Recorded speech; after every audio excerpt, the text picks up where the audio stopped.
What if your lack of self trust is the very thing holding you back from launching or growing the business podcast life of your dreams? Well, in this episode, I'm joined by Dawn Ledet, the host of the Self Trust Solution podcast, to explore the connection between self trust, personal growth, and podcast success. A little bit more about Dawn before we dive in. Dawn shares how her own wake up call led to a life dedicated to helping others build self trust and how that translates directly to showing up, staying consistent, and creating content that truly connects. If you've been sitting on a podcast idea for months or years, or struggling with confidence around your next move, this episode is absolutely going to help you reframe your mindset and give you the tools to take bold, aligned action.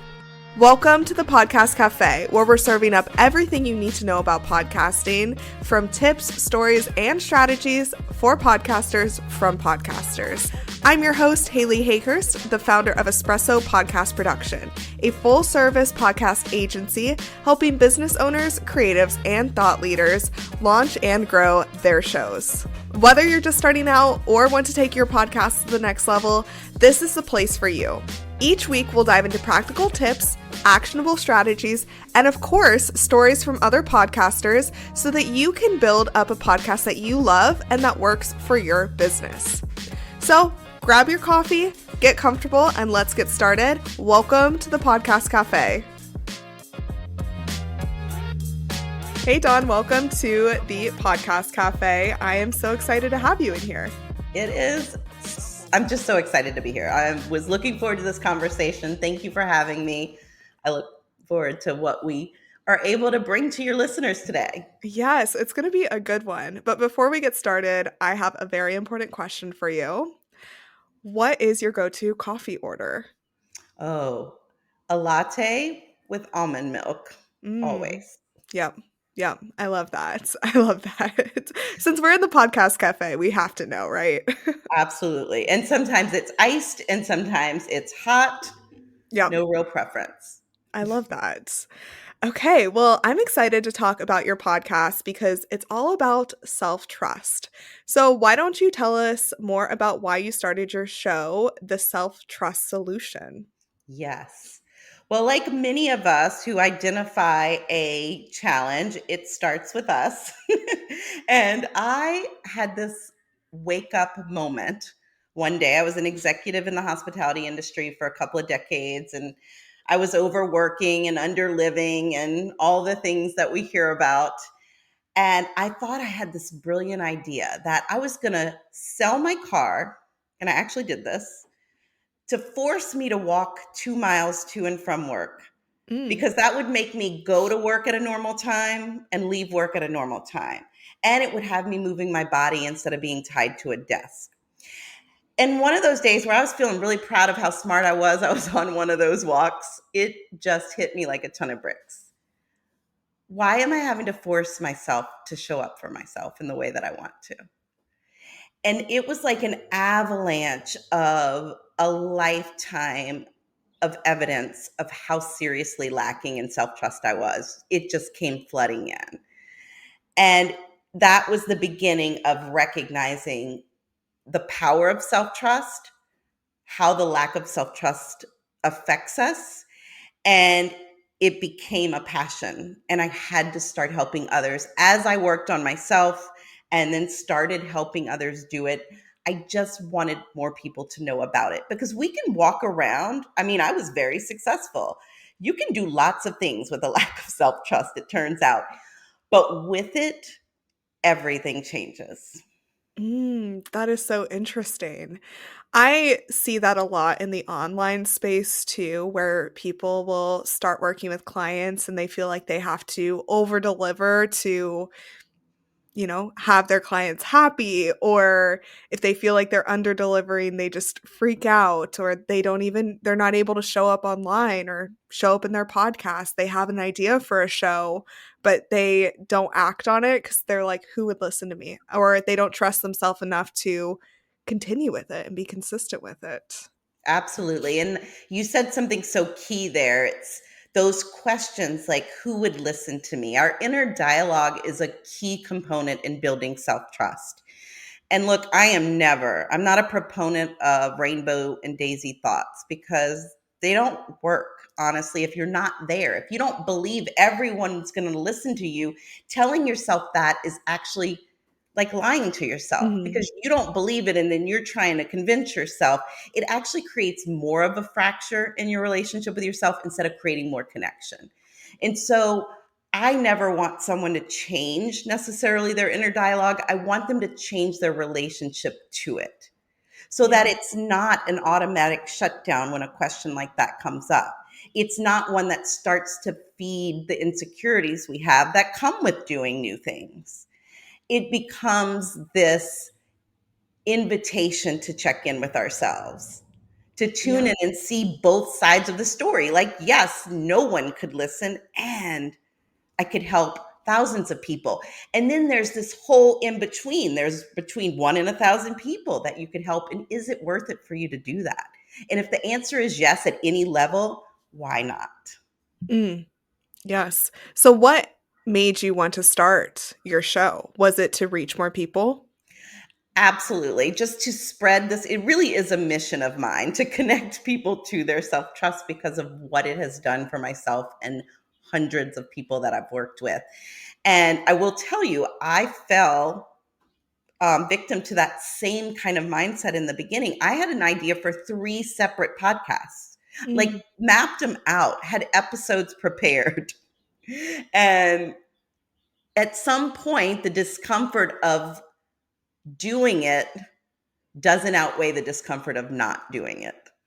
And that's part of another piece of what I've noticed about growing in self-trust is we don't have to wait for that comfort tolerance necessarily to increase. We can actually increase our capacity for discomfort before. We don't have to keep putting things off. But absolutely, we want to know that doing is uncomfortable and not doing is uncomfortable. And so we're just going to pick the discomfort that actually grows us. okay. I love that. And I know that you work with a lot of people to help them stop doing this like self-doubt and help them really trusting themselves. What, when you were going through this process, what made you, push yourself forward? It was when I realized that the pushing and the pulling was the problem. And I started connecting and creating a better relationship with myself so that when I was doubting, or when I was fearful, or when I just was uncertain, because that's where a lot of our discomfort comes from, right? When we're starting new things. Then instead of trying to push myself, which is like using willpower, and willpower is finite, it just doesn't last. And so I created ways to support myself forward instead of pushing myself forward. And that Mm, was a huge turning point because when we realize that everything we want is on the other side of discomfort, we can start working with our need for comfort. It's not a problem that we want comfort, but if our go to habits of comfort pull us away from what we want, which they do, think, going to binge shows on Netflix, scrolling on social media. Sometimes people do amazing things like going to work out, walking their dogs in the park. Well, our comfort habits aren't wrong. It's just if they're not supporting you and moving forward to what you want, then we want to create some that are. And so yeah. I teach a comfort plan so that we can anticipate and allow the discomfort because it's going to show up. And if we know it's coming, we're less likely to react to it in a way that says, oh, I should stop, or oh, this won't work for me, or oh, no one will listen, because that's when those thoughts come in. Yeah.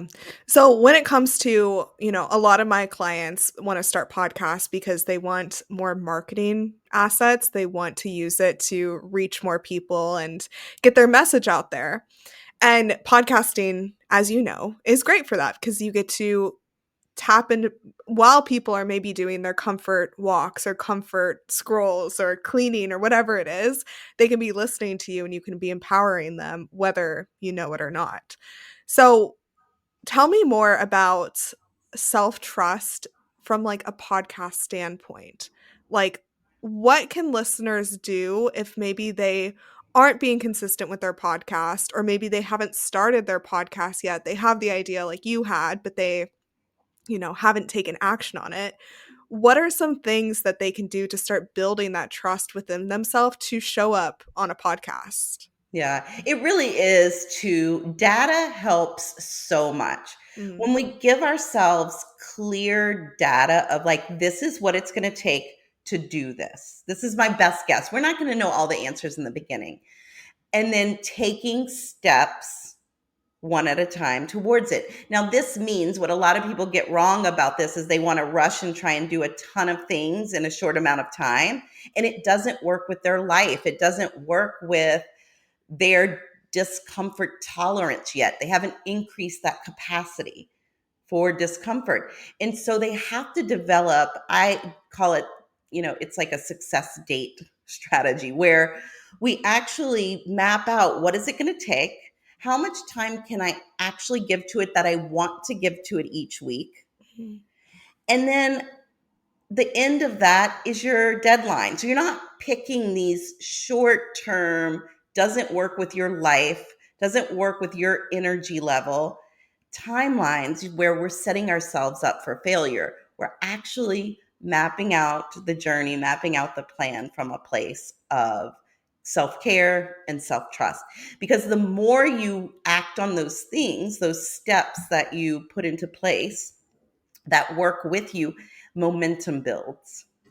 And if Yeah. you celebrate along the way, each step that you do, your people think celebration is like this nice to have, like we can celebrate at the end, but it's actually a strategic checkpoint that you use throughout your development of your podcast so that you are giving yourself what's working, the data of what's working, me following through, what's not working. I don't give myself enough time. That time block wasn't big enough for that particular step. It's not a checkpoint to judge yourself.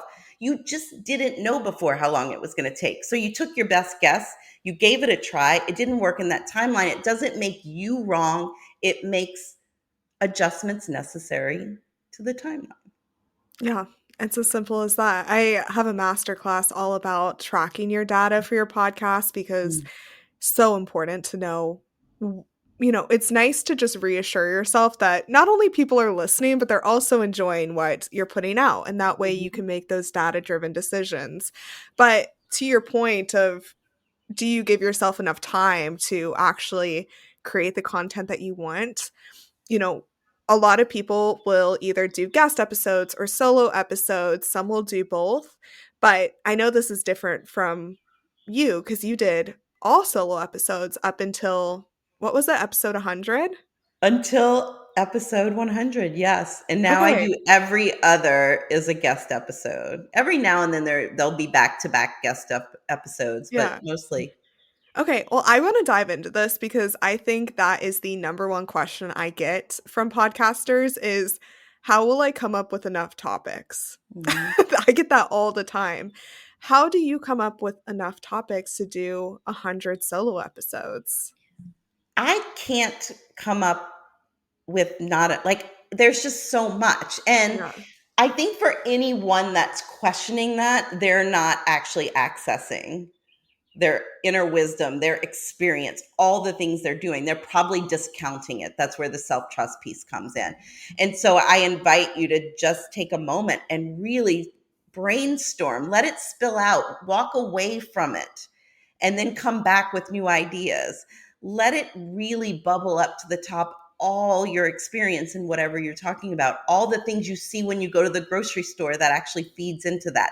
Your sister, your cousin, your aunt, from your own life, all of it matters. And you have a lot more experience and knowledge and wisdom. But when we're stuck in what I call the lobby noise of our mind, which is where it's everyone else's voices and all those experts you follow, and they're amazing and they're like, 1,000 steps ahead of you, but you're comparing yourself to them. It's Yep. all of that that shuts down your inner wisdom. And so I always invite people to walk through that door. we're going to live in the lobby a lot of the time. It's not a problem, but there is a door on the other side, and through it is your intuition and your wisdom. And you have to spend some time there because there's a lot of fruit to be gathered. That's powerful. That is really powerful. I There's so many podcasts out there, right? And there's so many people on social media who are telling you to do one thing and then you listen to another show and they're telling you to do something else. I keep getting ads on Instagram for this woman who's like, "Stop giving away free stuff. It's making your audience want free stuff for you." And then I love Alex Hermosi, and his whole thing is like, "Give everything away for free." And you're like, what? Yeah. Like, it's confusing. I've never heard that phrase lobby noise, and I'm going to start you like thinking of it that way because it Mhm. is easy to take all these different ideas and just not do anything with it because you're Mhm. so overwhelmed. So, probably taking that action is an act of self-trust, is it not? Absolutely. Mm. And using that data, like the lobby noise has some good stuff in there. It's just when we're hearing it as a cacophony of confusion and we use it to feed our insecurities, it becomes a problem. But if you're hearing from Alex to give everything away and you're hearing from someone else that says, you know, don't give anything away, you're, creating more audience of people who just want free things. We have a moment that we get to look at both and say, what do I like about each of these? What do I not like about each of these? What if I put them together, layered them on top of each other? What do I think is the next best thing that would work for me that I want to try, experiment with? If we can remember it's all an experiment, we create Yeah. that momentum and give ourselves an opportunity to get enough data to grow our belief that we can have always enough topics, that we're never going to run out of topics. Mm. I like to think of podcasting as a game. It's like one of these marketing tools that you just get to play with and test new things out. I think podcasting is a great place to test new things out that maybe you can then bring over to social media because your audience wants to listen to you talk about whatever it is that you're talking about, as long as you have a theme and you're not just pulling out random topics. But I do think that podcasting can just be a place where you can just test and play with it and see what resonates with your audience and see what they care most about. Totally. I think that's true of almost everything. We can Yeah. take ourselves so serious in the process so seriously because there are some true metrics that we're trying to achieve financially, personally, but we don't have to take ourselves so seriously. It becomes this heavy burden on us instead of this really fun game that we get to play while helping other people. Hmm. Yeah. 100%. So, when you're coming up with your podcast topics and you step out of the lobby and Hmm. really listen to yourself, what are some practices that you do? Do you write down a bunch of ideas that you have? Do you plan out your episodes months in advance? Like, what is your technical side of it look like? Yes. I am a big planner. I'm a big batcher. So like one episode 113 dropped today. I have 100 and up to 125 or more recorded already and ready to roll. They're scheduled. How I do it is I am very clear on my framework and what I do. So I am focused on growing your self-trust so that you can achieve the goals you want, big goals. And I believe it only takes three things to achieve anything, and that's to make decisions, follow through, and have your own back. And then off of that, I've created frameworks from being able. So that always serves as the anchor for my content. So whether it's actual teaching on different ways of using decisions, big decisions, you know, daily decisions, or if it's follow through and am I, balancing my time correctly, all of that, those different aspects of those three things. So I do recommend like being anchored in your core business, like what the idea about what your concept is, what your tools are, what your intellectual property is. That always can help. And then always being on the lookout, like I mentioned earlier, of like your aunt, the person at the grocery store. when you go to, the Geek Squad at the store, whatever it is, be on the lookout for what ties into what you do. And it doesn't have to be a direct correlation, but it can inspire something in you. So if you're always open to learning instead of shutting yourself down, telling yourself no one's going to listen and no one cares, Yep. then you can recognize things like that. And I always just keep a little, like a notes in my phone that I can just type in some concepts or some ideas, or like, oh, someone said that just now. Like I could create a whole episode off of that. You can really get inspiration from anywhere. And even with, your podcast has a niche topic, self-trust, but there are so many angles of your own life to explore, of other people's lives. You've done more than 6,000 coaching sessions. Each of those you've worked with clients to get their perspectives from. And I just think that people also worry about niching down because of the self-trust aspect of how am I going to find the content that matters that people want to listen to. You can talk about anything for forever. There's so many angles, like you're saying. Yes. And I mean, there's that idea that if you're talking to everyone, you're talking to no one. So deciding that, like, if you're going to, maybe you're niching down, like you have a person, it's not actually a concept or topic, it's just like a person. And then you Mhm. are always talking to that person and the different things that you think are going on in their life. It's definitely niching down is something I coach people on quite a bit, as I work mostly with entrepreneurs. And it's an indulgent distraction. Okay, tell us more. Tell us I more. know that sounds, and it sounds a little harsh, and I don't mean it to be. It's just how our brain works. Like when something's uncomfortable, if we don't normalize that discomfort, like of course it's uncomfortable. I'm doing something amazing. Like I'm about to step into something really cool. If we don't normalize that discomfort, our brain will start to build a case for why it's a problem. And it's really easy to grab for the niche drama. It just is. It's just another piece of, basically the underlying question is, I don't know if this will work. I don't know if I can do this. I don't Mm. know if I can handle this, whether it's the success of it they're fearing or the lack of success of it. Okay, I feel like that'll really like hit a lot of people. I feel like that will, I mean, because you're so right. I mean, if you can't figure out what the topic is going to be, it might be deeper of like you don't know if you're worthy enough to talk about it, or you don't know if you should even be the one to have a microphone or Mhm. whatever it is. That's really interesting. So niching, what are some other places that you see this pop up? Pricing, Mm-hmm. lots in pricing. It'll come up in new offers. It's Mm. like if you want to switch, or even, oh, when people have amazing offers that they have proof of concept, it's actually working, they're making money, and then they get bored with it, so they want to change. Yep. And it's like, Yep.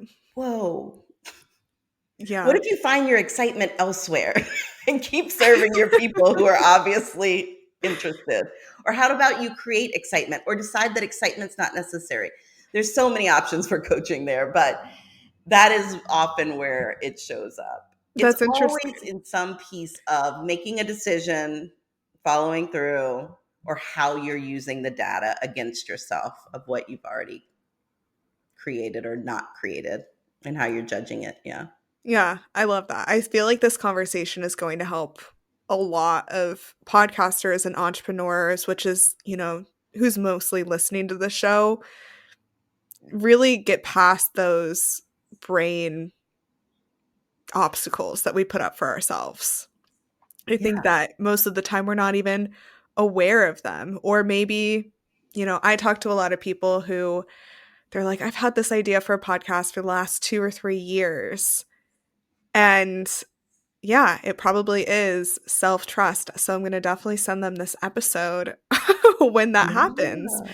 I mean, it's easy for us just to stay in our comfort zone or stay away from what makes us uncomfortable, just even though if we know it's a good idea, it's easy just to avoid it. It's easier, but it's not actually more comfortable because Mm. that podcast idea has been looming over her head for 3 years. Yep. There's Right. nothing comfortable about that. There's nothing comfortable about knowing you want something and not giving it to yourself. Exactly. So Exactly. I think that's so important of reminding yourself it's going to be uncomfortable either way. Do I prefer the comfort of staying the same, or do I prefer the discomfort of staying the same, or the discomfort of growth and giving myself a chance, betting on myself? That's one that I bring up often is like, I love betting on myself.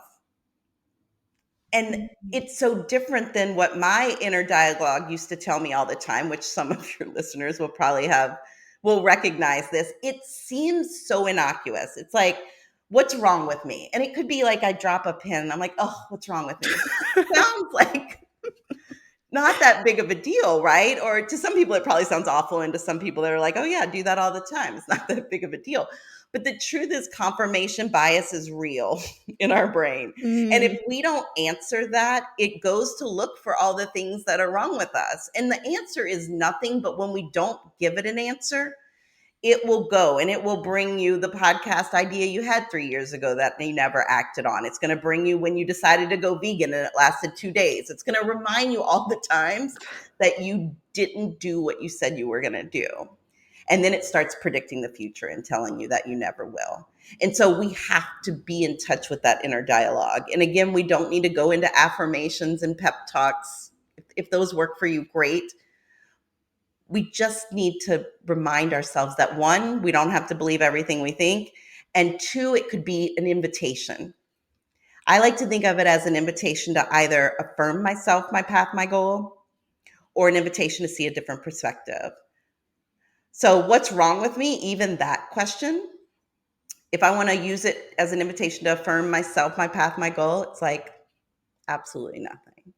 I'm like Mm. helping people. I'm helping so many people.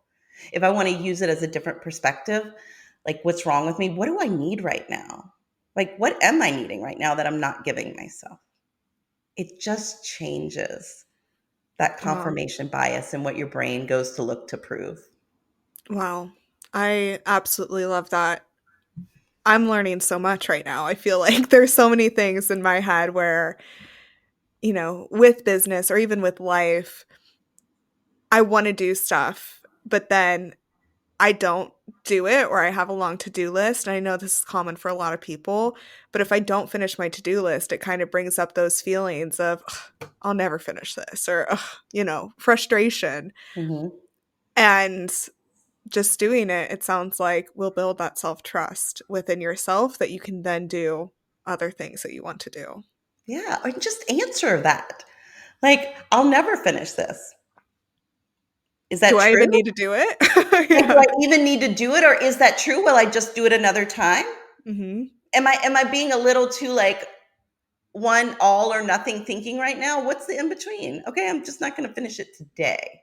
Right. Right. It matters because then you can turn, okay, what did I get done today? And that is like shifting yourself from what I'm not doing to all the things I have accomplished. Mm. And that's That's a powerful. that is powerful. You are the creator of the Self-Trust Lab.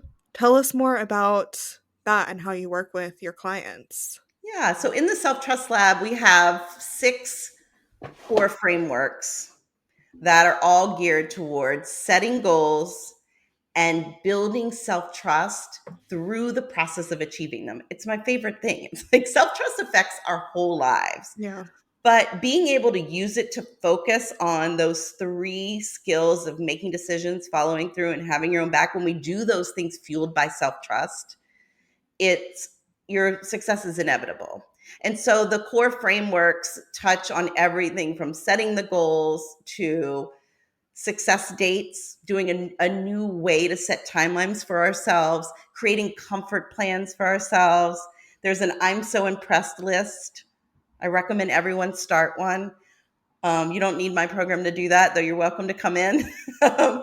It's so powerful to just always keep a running tally of all the most impressive things you do, including not yelling at the woman at the grocery store. It doesn't have to be big things. Put them all in there. But so the Self Trust Lab is that core. It really is all about walking you through, and it's lifetime access, but it also comes with the most powerful piece, which is 12 weeks of private, dedicated coaching to really solidify and start to grow that self trust. And so that you are following the process, making sure that you are growing your self trust, turning data evaluations into drama punishment, and moving forward in a way that supports you instead of setting yourself up for failure. I'll definitely put the link in the show notes to the Self Trust Lab. Great. I love hosting these podcast episodes because I just get to ask the questions that I'm curious about. And I know that I went to an event yesterday and they were doing this presentation, and one person had a million questions and no one else asked questions.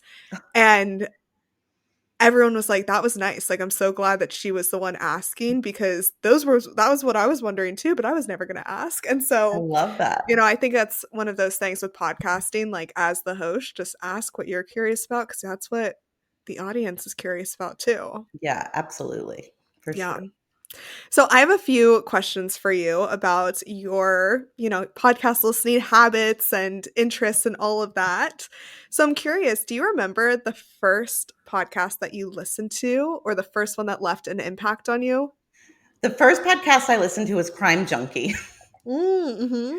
And I was like, this is the best thing ever. Not just like the actual, I mean, it's a great show, of course, but just the idea of being able to listen and do whatever you're doing. Go for a walk, go for a run, go for a bike ride, do the dishes.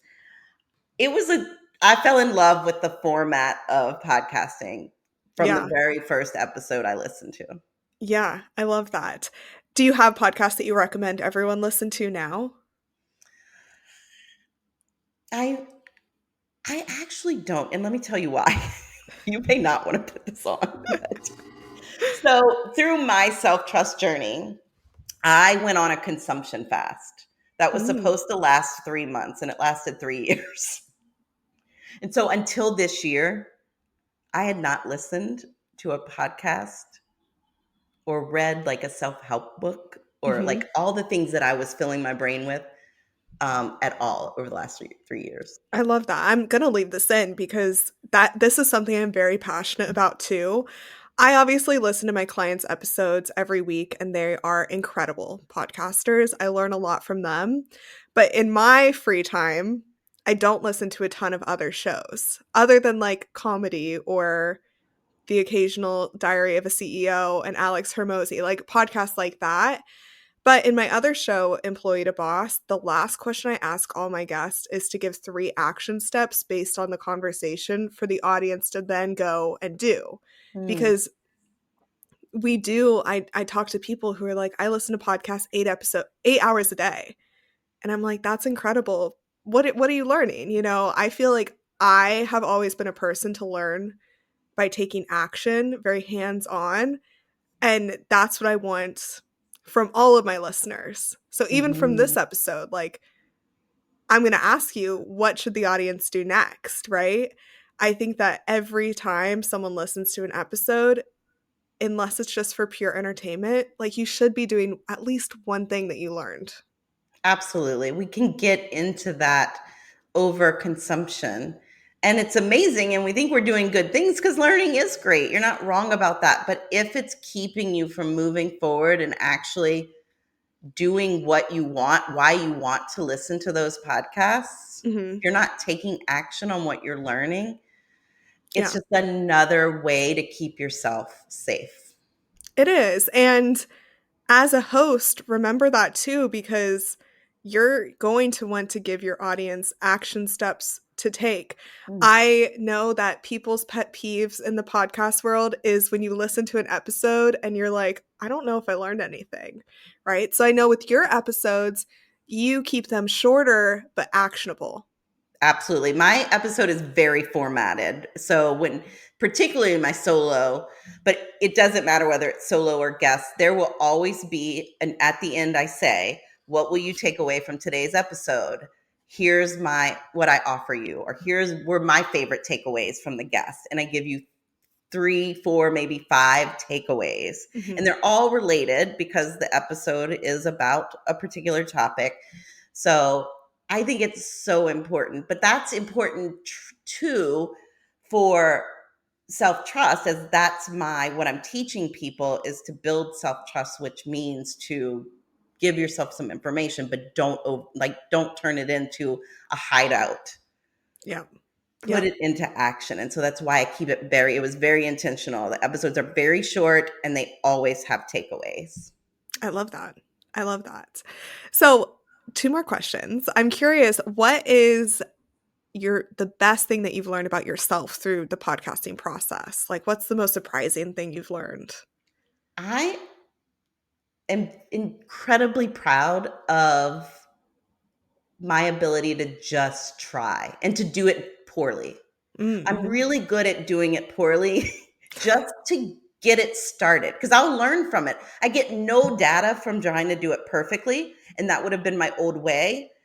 And just doing it imperfectly just to get the data that I need to improve it to keep growing is probably like my most favorite skill that if you want to call it a skill, that I've developed through building this unshakable self-trust. And it's made a huge difference because through it, I've been able to write a book, put together 6 core frameworks within a program that's helped so many people. I have, an executive coaching program that I work with, higher level C-suite. And I've been able to do all of that in just a few years. That's incredible. That's Yeah. really incredible. Thank you so much for sharing all of this with us today. Like I said, I've learned a lot, and I know that the audience has taken a lot away from this too.